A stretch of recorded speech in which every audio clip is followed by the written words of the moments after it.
So mga tol, dahil kasado na po ang laban ni General Casimero versus Luis Nery na magaganap na po sa April 18 ngayong taon na ito, kung saan paglalabanan po nila ang WBA Gold Super Bantamweight title. Ang boxing event nga po na yan mga tol, 3 araw sunod-sunod, 17, 18 at 19. At kahapon nga mga tol, in-announce na din ng Kameda Promotion na opisyal na din ang laban ni Kiyonowski Kameda, ang boksingerong tumalo kay Casimero at tinalo ni Luis Nery. Sa April 17 naman po ang kanyang laban kontra dito kay Adrian Robledo, isang Argentinian boxer na may record na 12 wins, 1 loss with 6 knockouts. Kung sa laban ni Casimero versus Nery, nakataya ang WBA Gold Super Bantamweight title. Sa laban naman po ni Kiyonowski Kameda, nakataya naman po dyan ang WBA Gold Featherweight title. At kung sa laban dati ni Kameda kay Casimero, naging technical itong si Kameda. Pero sa laban ngayon ni Kameda, mukhang magiging agresibo siya. Sinabi po kasi niyang ina-knockout daw niya sa loob ng first round itong Argentinian boxer.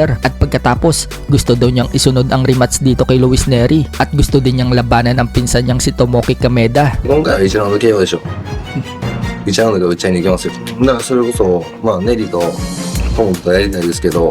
At dahil maglalaban din po si Casimero at Luis Nery, nagbigay din po ng prediction itong si Kiyonowski Kameda. Ayon kay Kameda mga tol, gusto daw niya manalo sana itong si Casimero kay Nery, pero sa tingin daw niya, mananalo daw si Luis Nery by knockout. Napaka-interesting daw ng laban na yan, at interesting din daw na manalo si Nery sa pamamagitan ng landslide.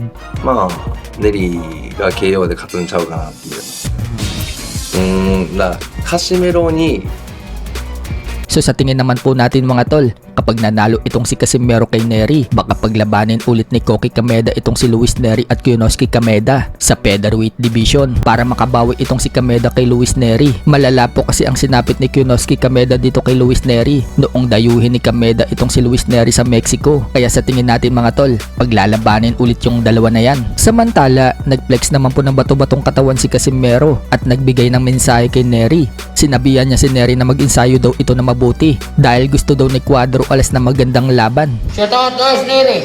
You hard work because I want a nice fight despite father.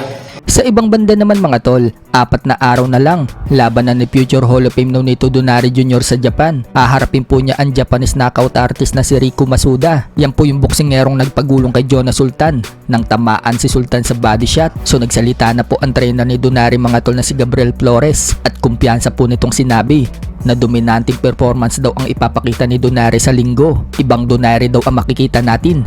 Babalik daw ang old Donaire. So malamang mga tol, makakakita tayo ng knockout win mula kay Donaire. Jack is very humble. It's going to be a dominant performance. I promise you that. The old Nonito Donaire is back.